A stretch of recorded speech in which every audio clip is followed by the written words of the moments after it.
लगा सकता है वो। बाप बेटे को बिला वजह कभी कभार मार सकता है, ये जहन में रखो।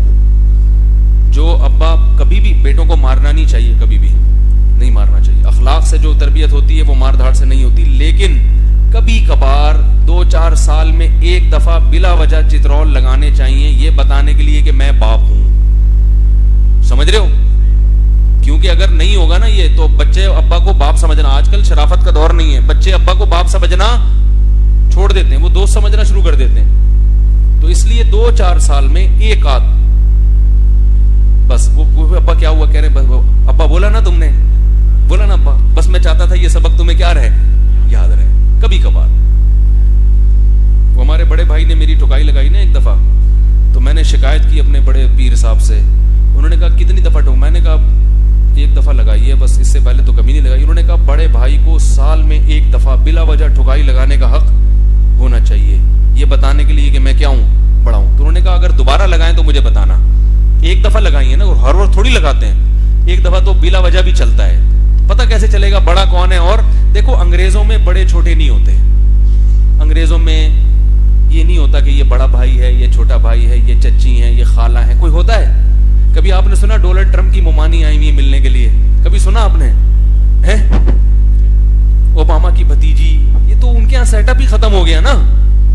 ये तो हमारे यहाँ है। अटक में मैं भी होकर आया हूँ, उनकी मेहमान नवाजी मैंने देखी तो मुझे किस्सा याद आया। हमारे मौलवी साहब थे अटक के, जहां मैंने 30 साल गुजारे हैं ना, जिस इलाके में 30 साल मैंने जिस इमाम के पीछे नमाजें पढ़ी हैं वो अटक के थे।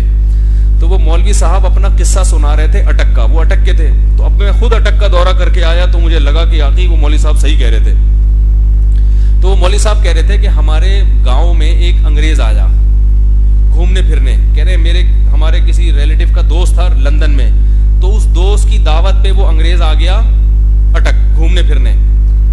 अब सबको पता चला अटक वालों के कि ये हमारे फलां का दोस्त है, तो सब दावत कर रहे हैं उसकी। तो कह रहे वो गोरा इतना तंग आ गया, उस गोरे को बताया कि आज जो तुम्हारा फ्रेंड है उसके चचा के यहां दावत है। अच्छा जी, रात डिनर वो दूसरे चचा, सुबह नाश्ता तीसरे चचा, दोपहर खाना चौथे चचा, चचा ही खत्म नहीं होके दे रहे चाचे। फिर शुरू हुए हैं मामू, मामू ही नहीं खत्म होके दे रहे। फिर वो फूफियां, फिर खालाएं, फिर कजन, भाई बहन। वो गोरा हैरान हो गया, यार हमारे यहां तो बंदा ही मार्केट में,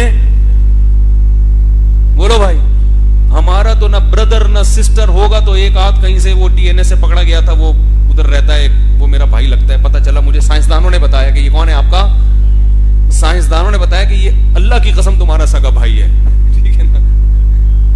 तो वो इतना हैरान हुआ कि यार तुम्हारा क्या फैमिली सिस्टम है भाई, खानदान है।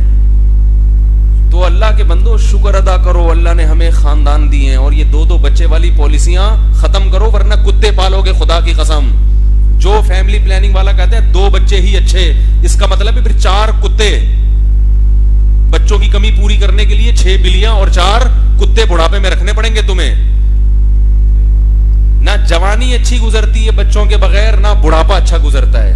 घर भरा हुआ होना चाहिए इंसानों से, जवानी भी अच्छी गुजरेगी इंशाल्लाह और बुढ़ापा भी अच्छा गुजरेगा। बहुएं होंगी, दामाद होंगे, बेटे बेटियां, पोते पोतियां, नवासे नवासियां, एक खानदान होगा।